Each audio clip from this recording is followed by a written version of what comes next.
నమస్కారం. పోలిపాడ్యమి మార్గశిర మాసం ప్రారంభం సందర్భంగా కొన్ని ప్రత్యేకమైన విధి విధానాలు పాటిస్తే సమస్త శుభాలను సిద్ధింపజేసుకోవచ్చు.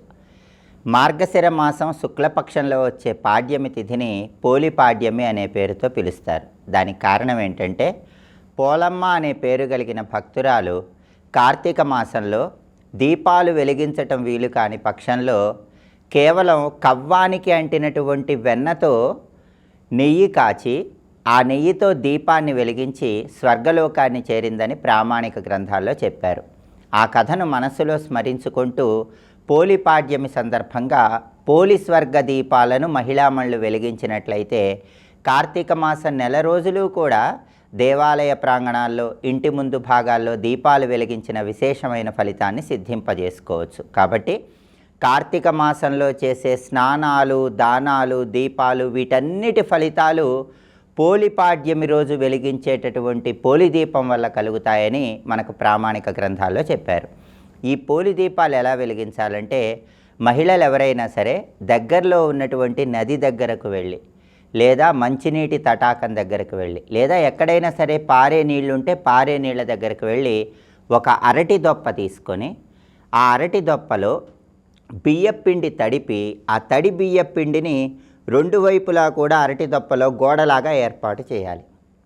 మధ్యలో ఆవు నెయ్యిలో తడిపినటువంటి 2 కుంభవత్తులు ఉంచి ఏకహారతితో కానీ అగరబత్తితో కానీ ఆ కుంభవత్తులు వెలిగించి అక్షింతలు వేసి పుష్పాలు అలంకరించి ఆ అరటి దొప్పలు పారే నీళ్లలో వదిలిపెట్టాలి. వీటినే పోలి దీపాలు అనే పేరుతో పిలుస్తారు. అయితే పారే నీళ్ల దగ్గరకు వెళ్ళి ఇలా అరటి దొప్పల్లో దీపాలు వెలిగించటం వీలు కాని వాళ్ళు దానికి ప్రత్యామ్నాయంగా మీ ఇంట్లో అయినా సరే పోలి దీపాలు వెలిగించుకోవచ్చు. ఇంట్లో పోలి దీపాలు ఎలా వెలిగించుకోవాలంటే, ఒక రాగి పాత్రలో కానీ ఇత్తడి పాత్రలో కానీ నీళ్లు తీసుకొని ఆ నీళ్ళల్లో ఒక రాగి పళ్ళెము లేదా వెండి పళ్ళెం ఉంచి లేదా ఇత్తడి పళ్ళెం ఉంచి దాని మీద అరటి దొప్పలో దీపాలు వెలిగించుకోవచ్చు. అలా అయినా సరే గృహంలో అయినా సరే పోలి దీపాలు వెలిగించుకోవచ్చు. లేదా బియ్యపిండి, బెల్లం తురుము, ఆవు పాలు కలిపి తయారు చేసినటువంటి పిండి దీపాలైనా సరే గృహంలో ఆ ఇత్తడి పళ్ళెంలో లేదా రాగి పళ్ళెంలో ఉంచి వెలిగించుకోవచ్చు. ఇలా పారే నీళ్లల్లో కానీ లేదా ఇంట్లో కానీ మార్గశిర మాసం శుక్లపక్షం పాడ్యమి తిథి అంటే పోలిపాడ్యమి రోజు పోలి దీపాలు వెలిగించుకున్నట్లయితే కార్తీక మాసం 30 రోజులు కూడా దీపాలు వెలిగించిన విశేషమైన ఫలితాన్ని సిద్ధింపజేసుకోవచ్చు. కార్తీక మాసంలో ఎవరికైనా దీపాలు వెలిగించటం వీలు కాని వాళ్ళు ఈ పోలిపాడ్యమి రోజు దీపం పెట్టడం ద్వారా కార్తీక మాసం మొత్తం కూడా దీపారాధనలు చేసిన విశేషమైన శుభ ఫలితాలు సిద్ధింపజేసుకోవచ్చు. అలాగే ఈ రోజు నుంచి మార్గశిర మాసం ప్రారంభమవుతోంది. మార్గశిర మాసానికి ఉన్నటువంటి గొప్పతనం ఏంటంటే, మాసానాం మార్గశీర్షోహం అని భగవద్గీతలో విభూతి యోగంలో శ్రీకృష్ణ పరమాత్మ సెలవిచ్చాడు. అంటే మార్గశిర మాసం రూపంలో తాను ఉంటానని కృష్ణ పరమాత్మ సెలవిచ్చాడు. మార్గశిర మాసం శుక్లపక్షం పాడ్యమి తిథి మొట్టమొదటి రోజుకు ఒక ప్రత్యేకత ఉంది. ఆ ప్రత్యేకత ఏంటంటే, ఎవరైనా గంగా నదిలో స్నానం చేస్తే సూర్యగ్రహణం ఉన్న సమయంలో 1,000,000 సార్లు గంగా స్నానం చేసిన ఫలితం కలుగుతుంది. అంటే సూర్యగ్రహణం ఉన్న సమయంలో 1,000,000 సార్లు గంగా స్నానం చేసిన ఫలితం రావాలంటే మార్గశిర శుక్ల పాడ్యమి రోజు ఒక్కసారి గంగా స్నానం చేయాలి.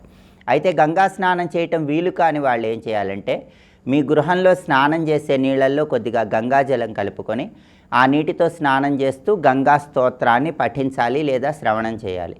అది కూడా వీలు కాకపోతే గంగా గంగా గంగా అనుకుంటూ స్నానాన్ని ఆచరించాలి. ఇలా చేస్తే గంగా స్నానం చేసిన విశేషమైన ఫలితం కలుగుతుంది. ఈ మార్గశిర మాసంలో విష్ణుమూర్తి అనుగ్రహం కోసం కొన్ని ప్రత్యేకమైన విధి విధానాలు పాటించాలి.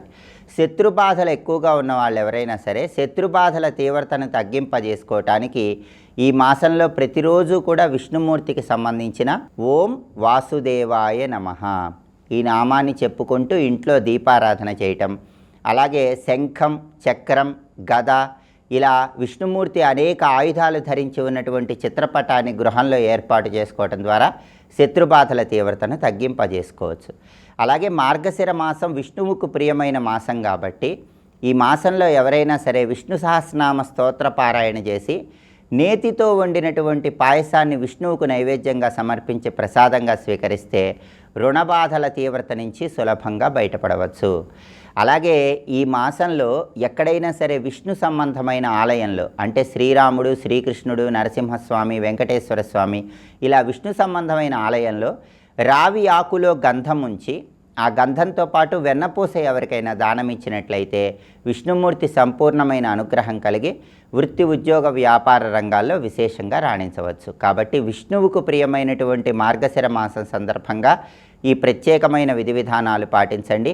అలాగే పోలిపాడ్యమి సందర్భంగా పోలి దీపాలు వెలిగించడం ద్వారా సమస్త శుభాలు సిద్ధింపజేసుకోండి.